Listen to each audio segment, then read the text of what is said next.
All right, welcome back, everybody, to the Warrior Mindset and Motivation Podcast. I'm your host, Eric Castillo, and I'm here with another special treat here. I got another professional athlete. Last time I had Reggie Grant, who's an former NFL player. Today I got former Major League Baseball player and pitcher Arnie Costell. He's got a lot of stuff going on. He's got his own website. He does a bunch of things, and I can talk about it for here in a little bit, but I don't want to take any of his thunder because when you go to his website, arniecostell.com, he's got so much stuff going on there. It's like I don't even want to take away from any of that because I want him to talk about all that stuff. And like I said for my podcast, it's either veterans or people who impact the veteran community. And Arnie has impacted the veteran community on Veterans Day, and he spoke on Veterans Day, and he's had some friends who's been through Vietnam and things, and he's going to share a story with us a little later. And it's a pulls on the heartstrings. So you might want to get your tissue boxes ready because it'll pull mine, I'm sure. And granted, he didn't do that, but he was a huge supporter, and he supports veterans like no other, and that's why he's on the podcast today. But other than that, Arnie, go ahead and tell everybody a little bit about you and what's going on and what you've been up to and things like that. Well, aside from all of this garbage of COVID, we need to be way more positive. There's a big phrase going around now, COVID burnout. Well, you can choose to be burnt out or you can fight it. And I'm fighting it. Every now and then it affects me. I grew up in Long Island with pretty much just my mom in the 60s, my brother and sister. And we never had a lot of money, but I was never short on anything because I had so much love. And from my mom, she was just an amazing woman. And unfortunately, but I always tell people it wasn't really, she passed away a week after I turned 21. But for 21 years, I had the most amazing mom who taught me how to stand on my own 2 feet, to always reach higher and higher, and you can achieve whatever you desire. And I've carried that through my whole life. There's nothing I can't do. And I really do believe that. And you'll see me do this a lot. I pull my left ear because my mom used to have such a superstition. So anytime I mention something that's in relation to her, I'm doing this. People go, "What are you doing?" But it's the way I am. And I've like I said, I played baseball. I was a first-round draft choice of the Detroit Tigers in 1970 or 70. I don't even remember anymore. My ginkgo biloba hasn't kicked in yet. And I was able to throw a baseball harder than most people. And I know everybody likes to say how hard they threw, and most of them are full of crap, to be quite honest.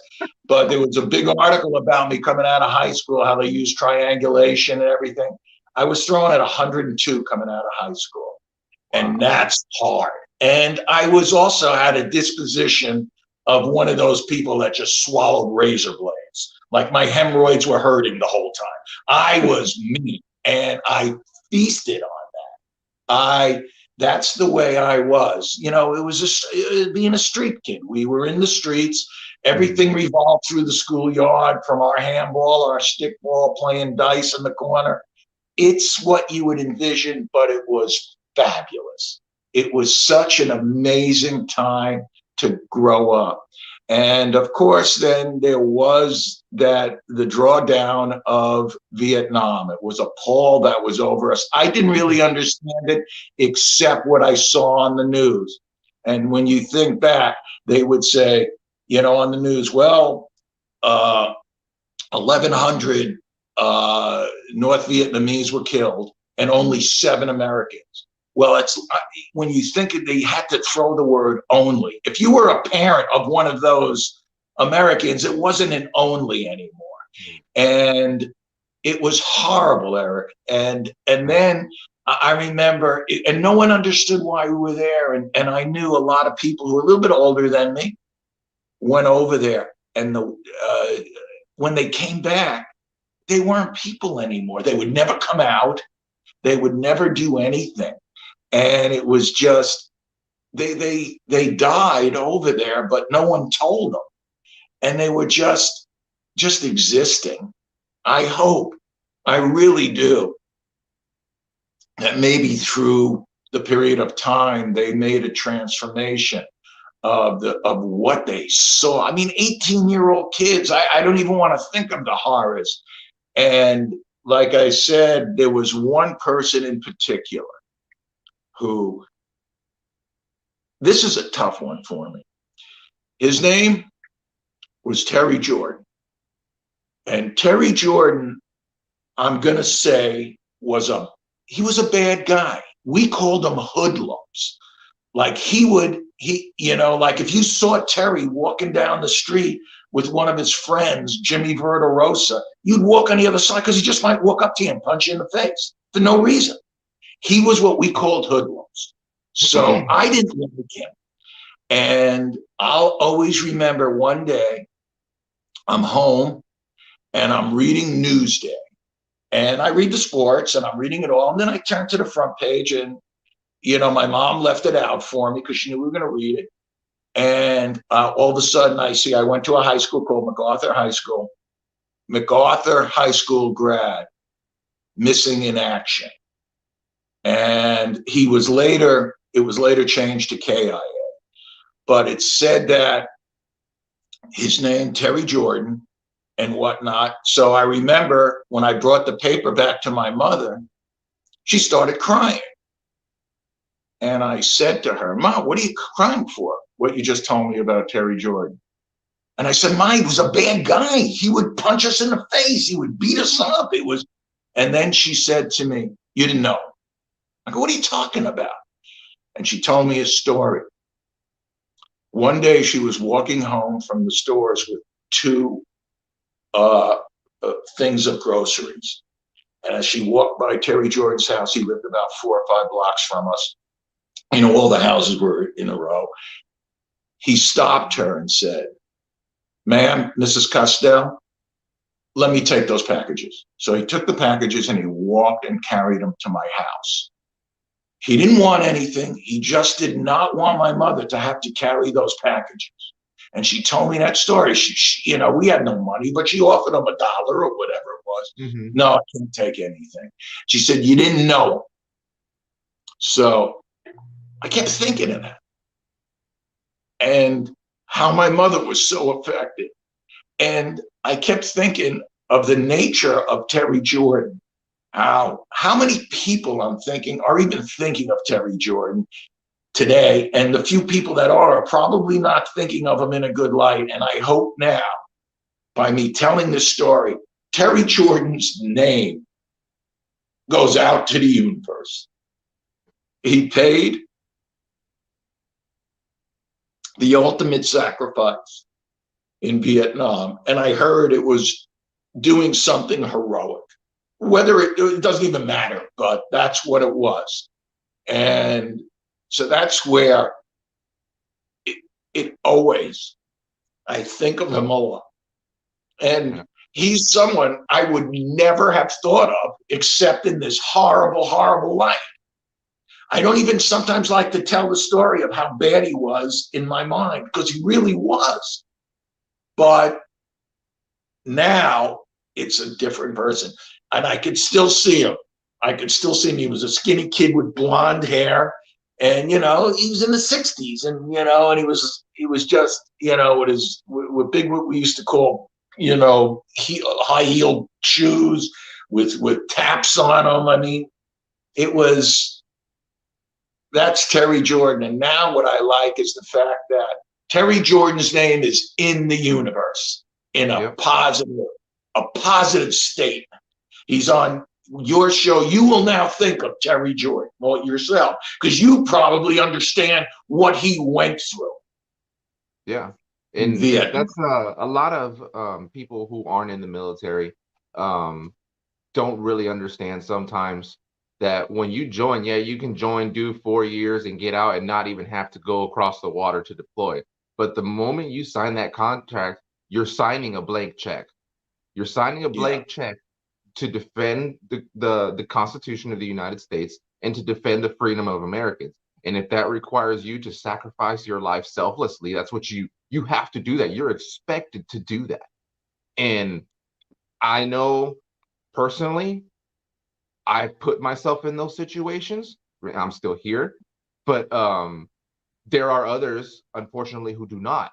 And I kind of question the morality and the integrity of some of those people who I was with. Not speaking ill of them, it's just I feel that you signed up to sign a blank check, not to just go and get tax-free money and come back. Like you're going to because you're there for a purpose, Yeah. and you have to be willing to lay it down at any time. And I actually had people who would not go out the gate with me because even for any of my soldiers or counterparts who are listening now, I would always say, if you're coming with me, we all come back or we all don't.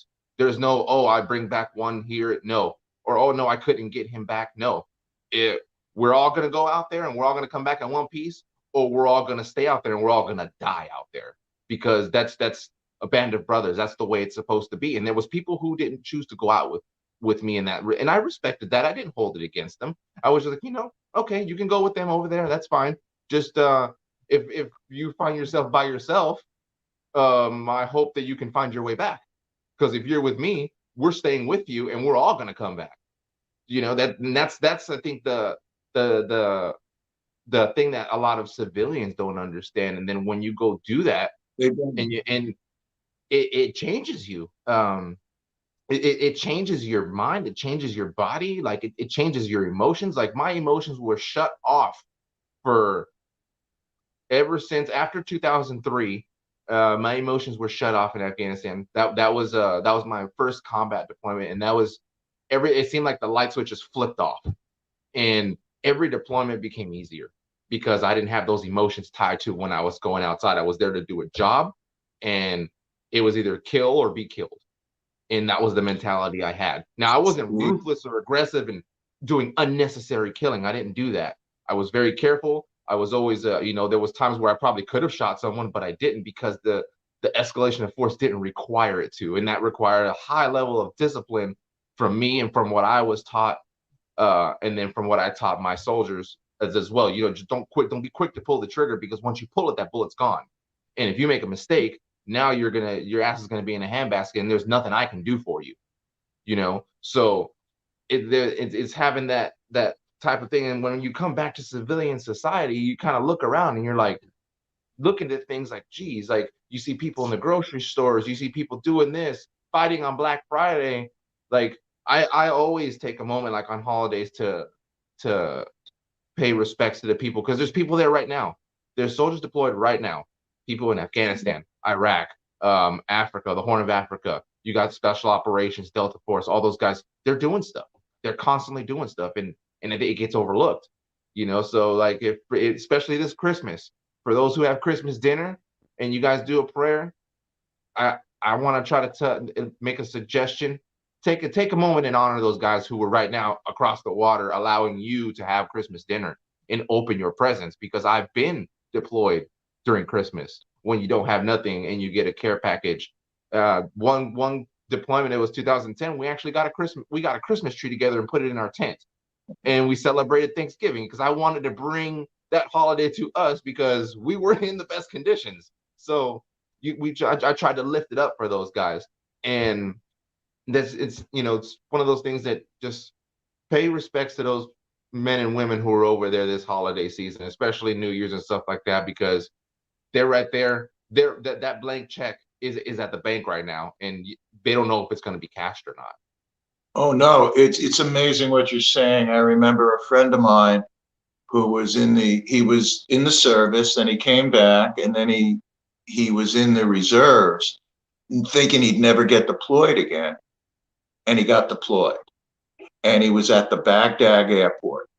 And I remember when he came back, he was really skitterish, and he was telling me stories. He said you could set your watch by the mortar rounds. He said they'd put explosives on little dogs and send them into the compound. Yep. And he said it was just beyond it. It's something when you see man's inhumanity towards the everything. It's a horrible thing, like what you're talking about. So if anything that I say, I always want, sometimes if I see a serviceman and he's just by himself, I just walk over and shake his hand, say thank you. And you could see sometimes they're just so moved by it. And other times, I guess, they I don't know if they even hear sometimes, because they are in a different world. And it makes me feel sad that this is what we're going on. And if there was an alien flying over our planet, he would think sometimes, looking at some sections of the world, how horrible we are. But you're doing something in the name of righteousness, of trying to do something that's honorable, even though its result is sometimes not always what we like. And for that, I salute you and thank you, my friend. Oh, you're welcome. I do the same thing, because sometimes, most of the time, you can spot a veteran, even if they're not wearing a hat. You can just absolutely. You can tell they have a look. And not all the time you can't see them, but you can tell by like the type of pants they wear. Or because I love 511 tactical cargo pants and shorts. I love their pants and shorts. They're so comfortable. So like I'll have that, and maybe I'll wear a black shirt, or I got like a grunt style t-shirt on, or like I got like a camo hat on or something. And most veterans will wear something like that, Yes. And I'll take the time to go, but the ones I really go out of my way for are the ones that are wearing the Vietnam hats, Korean War hats. I stop what I'm doing and I just go tell them thank you, even if it's at the grocery store, at the gas station, doesn't matter, because that was a different fight than what it is now. Like there's two different eras of combat. Like it's not the type of combat where we have now, where I was field artillery and I killed people from 30 miles away. They were up close, hand to hand, like doing things. And so like I go out of my way to just tell them things, especially because they're proud of that. And I encourage a lot of, and then I know Vietnam veterans, they kind of got the short end of the stick. So I always try to encourage them to be proud of what they did, because they served. And granted, it probably wasn't the best idea at the time, but they did it, and they should be proud of their service. Something, Eric, I find they are proud of it, but they never talk about it. Mm-hmm. They will never talk. I'll always remember my other neighbor who went over, Jim Caparel and Jim Hurley. Two of my neighbors went over. They were older than me, and when they came back, they would never, they didn't even want to see you. One time when I saw Jim Hurley come back, who was my brother's, was friends with his younger brother, and I waved at him when he was walking out of the door. He waved back, and you could see he just turned around and went right back in. They just don't want to be around anything. They don't want to talk. They don't. And I really hope that all these people are somewhat better today. And I'm 68, so these guys are in their 70s, that they're better off today. And that's why I know. Oh, go ahead. I was going to say, and I know Terry Jordan is. Terry Jordan is in a great spot. He's probably looking down on me going, if I get a shot, I'm going to punch you in the face. And he's laughing about it. Because you're saying all nice stuff about me, and I'm not sure I like that. He's going to be waiting for you. And when you come up, he's going to go, hey, Arnie.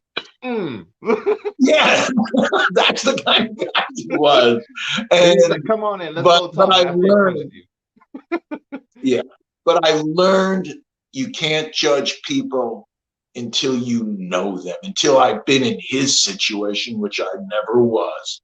But my mom was just crying because that's the way she was. So, and It's just it's a sad thing, and I hope that anyone who's listening to me, honestly, if they do need anything to talk about off of the website, you can contact me. I will call you. I will get a hold of you. I will do what I can. I'm not a professional therapist, but I'm a street knowledgeable person. And, I actually have a bench in Marina Del Rey. They put a plaque on called Arnie's Bench because I talk. People want to know and anything about relationships, about their children, about sports, about you name it, and I'll tell them.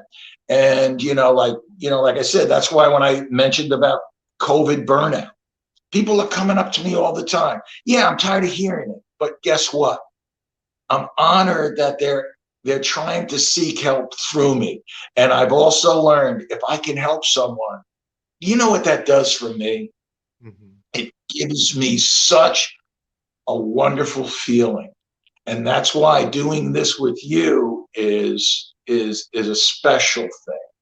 No, And I appreciate it. I do. When Reggie said that he can reach out to you and have you on, I was like, oh, that was super. I was like, oh, I appreciate it. You both are amazing, and it's been great getting to know you guys. yeah. Cracks me up. He's hilarious. Oh, he is so amazing, Reggie. I met him. I had a little bit of a falling out with the baseball union, and I was coming to do some other work, and I came up here. I met him. We hit it off. He did he's made my website. He's done a virtual gallery for me with another ball player called Athletes in Art, and it's just all the things that he does. And he does it because that's who he is. Yeah. You know what I'm saying? Obviously, you do know Reggie, and I could tell that right away. So, where in California are you now? Actually, I'm up north. I'm in Vancouver, Washington, but I'm actually from California. I'm from Los Angeles. So, Oh, when you want to dive into Los Angeles, I'm from Hawthorne, right by the airport. So we can go a little deeper okay. there. So Yeah, I'm not no that's Long awesome. Island, but it's Hawthorne. Oh no. You want to know something? It's just it's great, and when you look back, I love looking back and the way I grew up and all of that. I just love it. And I, like I said, we never had a lot of money. I couldn't play Little League, Mm-hmm. but I never was ever hungry for anything. And that's due to my mother. And I tell people I'm a mama's boy.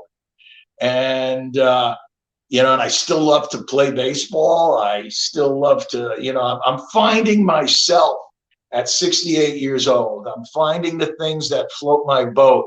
And that's the thing that hopefully I can instill if someone needs help, how to let them find the things that float their boat. You know what I'm saying? That can do it. Because whatever we write our own destiny. And and you can write it as being garbage, always woe is me, or you can write it in a positive, happy sense. And it takes as much to write it, the destiny, positive as it does to be negative. Okay, no, none of us like this garbage. I hate wearing a mask. My voice is gravelly, everything. But you want to know something? Complaining about it is not going to get anything done. We're still going to have to wear it. And this is what I try to, and hopefully maybe with a veteran, I'll never understand what it's like to be on the ground with bullets flying over your head, okay, and knowing that you might have to kill somebody.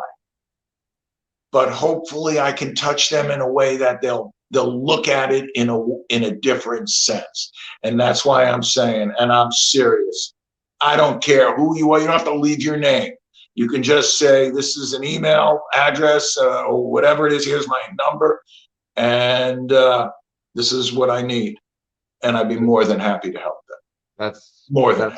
Super awesome. And not a lot of people do that. And I'm grateful that you've No, extended that out, and I'll make sure that I'll reshare that as well and repost that out also, so that way the veteran community knows that, hey, look, you got someone here, you know, who's willing to help. And it's finding those people, it's finding people like you and Reggie and kind of pushing them out there. And you guys are doing great things. And, it's always on who that's just the nature of the game. It's on who to where you yes, want to get. You know what I mean? So, and it's not absolutely. necessarily it's not a bad way. It's just, like I got to know Reggie to talk to him, and then now because of him, I know you. But Right. because of Exactly. it's a trend, and because of Reggie, well, because how I met Reggie is through someone named Tim Burley. So because of Tim, so it's like it's a domino effect of things, and that's what people need to understand. It's just it's networking, and it's who you talk to. And I know for a veteran, it's hard sometimes to talk because we don't want to talk. Without a question. You don't want to talk. We don't That's want what to. I've learned. That's what I've learned. You don't want to talk. You don't want to open up, because mostly if you do open up, and people don't understand, so many people will ask you some stupid question, how many people did you kill? Something that doesn't renaissance with your thinking. Yeah. You're trying to forget. Yeah. So and once more, I can't understand it. I wasn't in the position, but if I can help you, I will do more than what I can.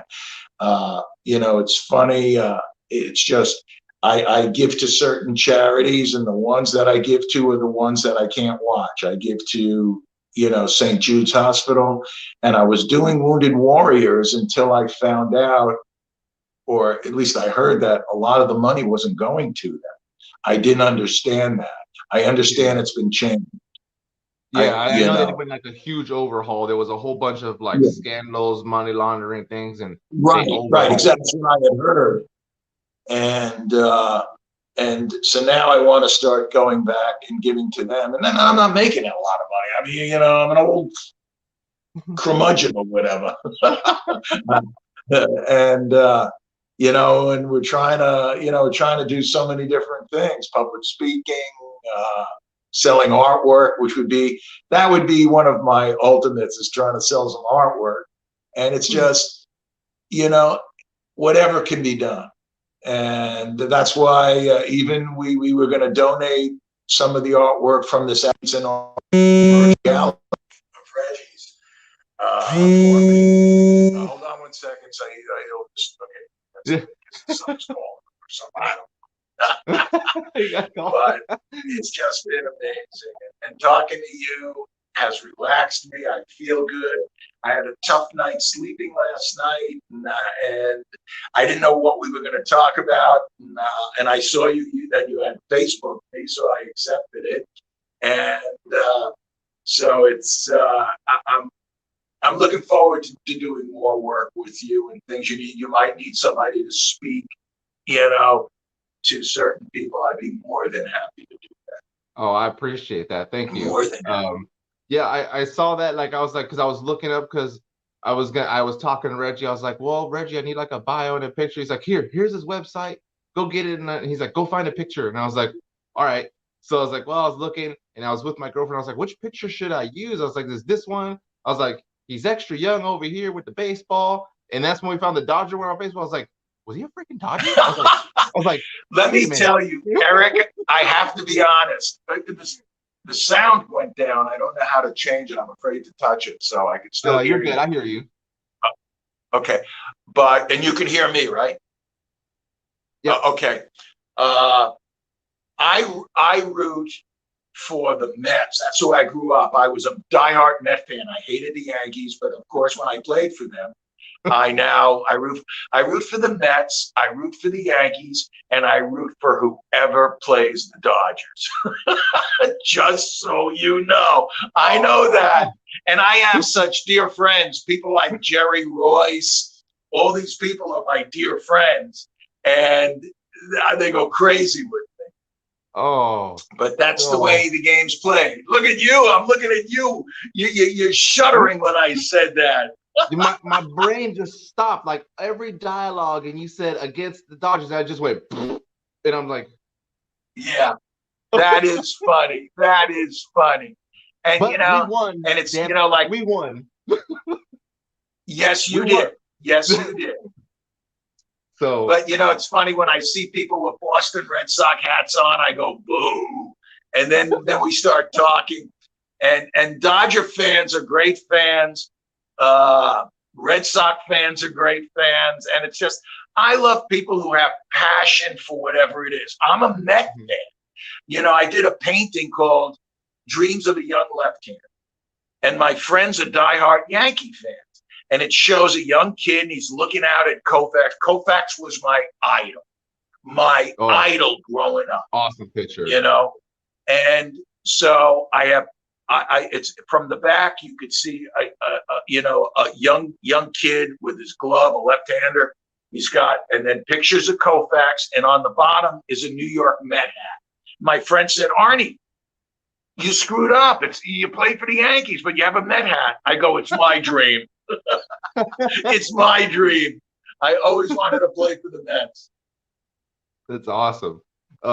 Now, as we carry along here, I know that you spoke on Veterans Day with that event that was held. Yes. With the welcome. Let me get Reggie to make the noise, the sound louder. 1 second. Oh, okay.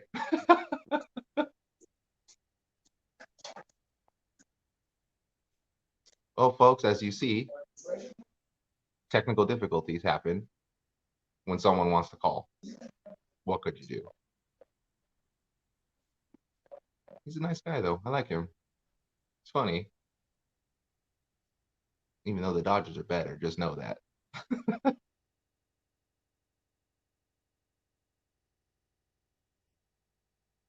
We'll see what's going on here. I'm over here trying to lean my head like I can see around the corner. So I hope everyone's having a great day so far. Christmas Madness. Gonna try and fix it. What's up, guys? Oh. See, you can't hear it.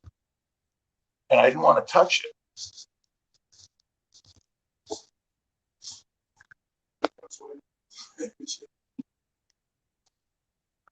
I hear you. Technical difficulties, always something, right? Oh, there it goes. There's Reggie, everybody, again.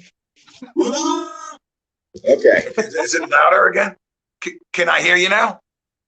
Yeah. Can you hear me? Make it any louder? Okay. Okay. We're good. Good. Okay. All right. What were you going to say there, Eric? You were talking? Oh, I was talking just kind of quiet while you were gone, saying, kind of doing my own little dialogue, saying, oh, Dodgers are better and things like that. And You're a good man, my friend. I'm not holding it against you. I was having a little conversation with myself, technical difficulties, and Dodgers are better. He's a nice guy. Just. I tell you what, it's so amazing how Reggie knows me. I hate these Zoom calls and things only because of the fact I'll be on and all of a sudden Reggie will go, we can't hear you, unmute your mic. I go, Reggie, I don't even know where the microphone is. I said, I didn't touch it. So, and then he's got to call me and tell me how to do it. It's like my grandma. She's in her late 80s, early 90s, and she does not know how to download the pictures when you send them to her on the phone. Oh. So she just leaves them in the text message. So, or she'll with the speakerphone, she'll put the speakerphone, but yet still try to talk, but then get mad because then it hurts her ear because she doesn't speak English. So hilarious. Her and a phone is the funniest thing to watch. And then she just gets mad and hangs up and puts it down. Well, you know what it is, It's Eric? hilarious. I play sometimes dumb like a fox. I could do it, but I know when I'm touching the cell phone, I could knock us off the same way he did. So that's why I just wanted, but I do play dumb like a fox when it comes. I just don't like it. I'm 68, right, but I'm still in the realm. I'm not a dummy. I have a degree in psychology from Columbia. because I had to sign a Oh, contract nice. with my mother that I would. My degree is from Stony Brook, but I took classes at Columbia also, and that I would finish my education, and I'm proud of it. And it's Nice. just, it is what it is. Right. And then before our difficulties, I was talking about the how you spoke on Veterans Day with that event that went down, the partnered with Welcome Home Vet. And how did you feel like talking through that, like when you had to talk to veterans? It was kind of like almost like a like a speaker It, platform. So what I were your emotions felt and thoughts? very, very good at the end, because if I felt like I did something positive while I was doing it, it was tough because I get choked up and I'm a proud person, and we're not supposed to cry and we're not supposed to do this. But when I start thinking about some of the things that they went through, and I start thinking of my mom, and I start thinking of Terry Jordan, and Terry Jordan, he would be the last person I would ever think about if you asked me this, way back when, that Terry Jordan would be somebody that I would be wanting to promote. And, it was really interesting. I love to throw a baseball against the wall, and I go down to Venice and throw, and in the handball courts, and they had the portable wall, from Vietnam, and they set it up in Venice. And the first person I went was to see Terry Jordan's name. First Nice. person. And and I did the scratching of it, so that I could get an imprint from it. Uh, who would think that Terry Jordan in my life would crisscross like this? And it was all because of this young man's service above and beyond the call of duty and giving the ultimate sacrifice. Right. And I felt how saddened I am that people like Terry, people like yourself, people like that you've seen, people that have served, are just, no one's really looking to do anything. They don't understand it. The VA, my friend goes to the VA, and, he talks highly about it, but I could see that he's just a number to him. Yeah. And that And bothers even me. with that, like it depends too on who you get at the VA and what VA you go to. Like it depends on the person. Like, and I've learned that, like, I personally don't like to label a VA, like say, oh, that's a crappy VA, because there are good people in there. Like my endocrinologist, Amy, she's amazing, and she works at the VA. She's so caring, and she's so thoughtful. And even the therapists that I see, they're really good. Todd Harms, and then I can't remember her name. I just call her the pill lady because she prescribes my Right. medication. Right. Oh, no. But I'm not really knocking. The individual people are yeah, probably just amazing. It's the political crap that you have to yeah, go through. The yes, government just doesn't do what they're supposed to. I don't want to get into politics or anything, yeah, but they don't do enough. There's more. yeah, yeah. No, there could be more, and that's why, like, when we have events that you went to with Reggie, and just different things that I see, and I try to find different veterans, because this is like, or people like you who help, because this is yeah, it's a podcast show, cool, but it's also a healing platform as well. And it also makes Right. someone sharing their story that much easier, because the more you share it, the more you accept it, the more it becomes a part of your story. And not saying you won't choke up, because it's okay, but it's just easier to talk about, instead of just shunning away from it, and now festering on it. So that's why I do it, is just to provide that platform for people. So as you talk about Terry, that's now another release for you. So that way now Correct. it just became that much easier to talk about. And what I hope that other people who maybe have served know it, Terry, and then they might think something highly the person they're thinking of. They might be a Terry Jordan.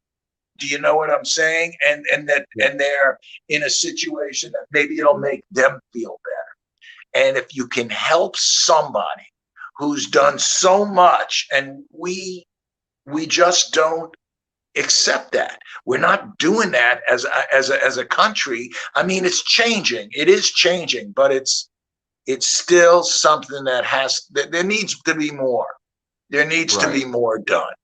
And I would love, that's why I said, I want to offer my services to anyone who needs help. And if I can help you, you can bet your bottom dollar I'm going to give it the best try I can. And that's all anyone can really ask for, is just to give. That's all anyone can ask for. And if people, and if not, then I know that you have a resource saying, hey, you know what? I gave it my all. Here, let's go this way. Because I've done that, because there's problems that I personally can't fix. Try my best and I see that it's still not going. So I was like, okay, you know what? Here, let me pass you to this person here, because they might be able to empathize with you just a little bit more, and then that could do it, and it's just, again, it's all on who you know. Well, I think you're doing an amazing thing here with what you're doing, and I would be willing to bet, without ever seeing anything, that you have helped numerous people, because you've been there. You're not talking the talk, you've walked the walk. You've done it. You've seen it with your own eyes. You've felt it with your own essence. You've smelled it.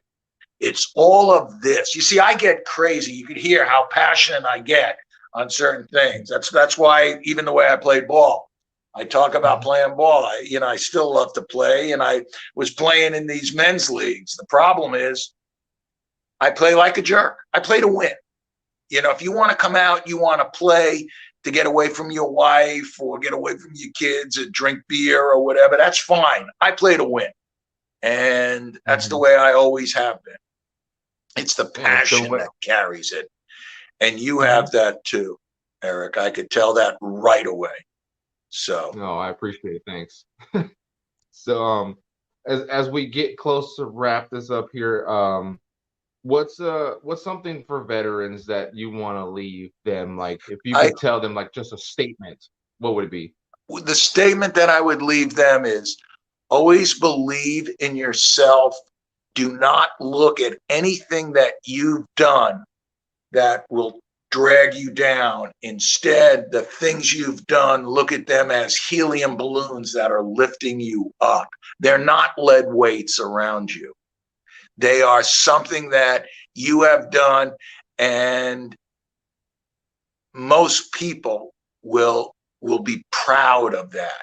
There's nothing that you've done that you have to hide in the corner of your mind in with demons.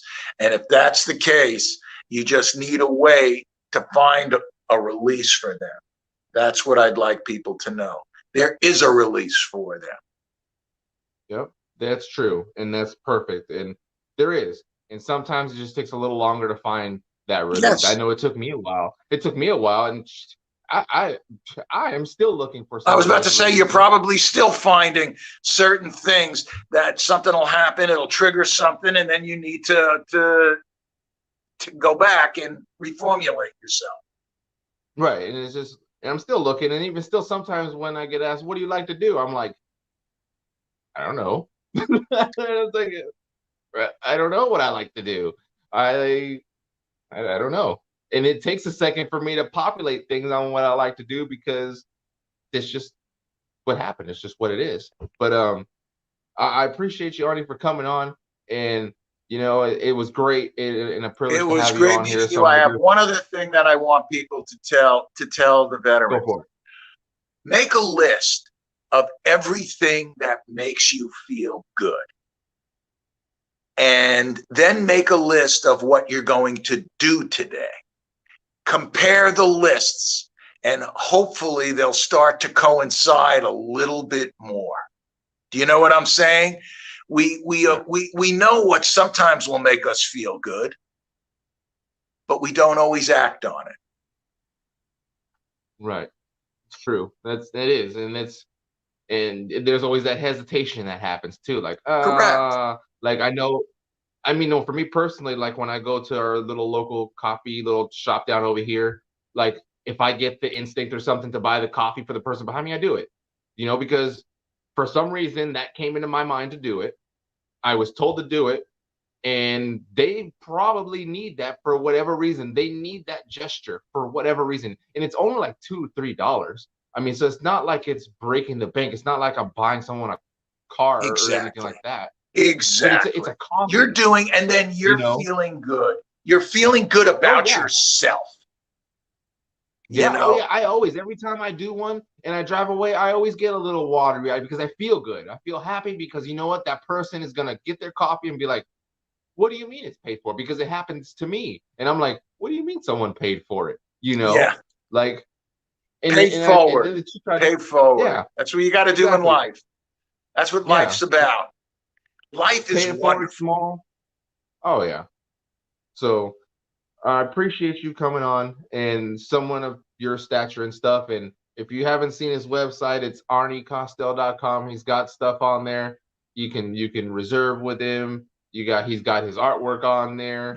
Uh he's he's got all this stuff on there. He's got some pretty cool pictures. I've seen. I went there and looked last night. I was looking with my girlfriend. I was like, hey, look at this. It's kind of cool. So I was looking at all your different stuff there. Thank you, So Eric. yeah, Thank you're you so welcome. very much.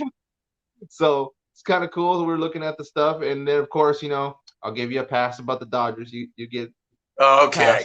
And I'll give You, you a you pass about the Dodgers. oh, nice. All right. Well, thanks for coming on, and everybody, thanks for tuning in. And uh, next time coming up, I got a pretty good guy coming on. He was on the TV show Quantico, one of the stars on that show. So he's going to be coming on, and he's a veteran. So that'll be coming up here pretty soon. So guys, make sure to stay tuned for that announcement when I post it, because he's a nice guy and he was in the surge of Iraq. So in 2003. So yeah, so we talked for a long time, and he's a great guy, and he'll be coming on soon. So once we get some stuff worked out with him, and he'll be coming on to talk. So stay tuned to that. Arnie, thanks for having me. Or Thank having you, me. my Well, yeah. friend. And once more, I thank you for everything that you've done. I Oh, thank you for your service. I appreciate. I just stay humble with it, and I would say if I had to do it all over again, without even You can do thinking, it. I'd do it again. You do it Without again. even thinking, make the same Okay, my friend. decisions in there and everything. All right. Well, thanks, Arnie. Thanks for coming on, and then everybody, thanks for tuning in, and see you guys next time. Bye bye.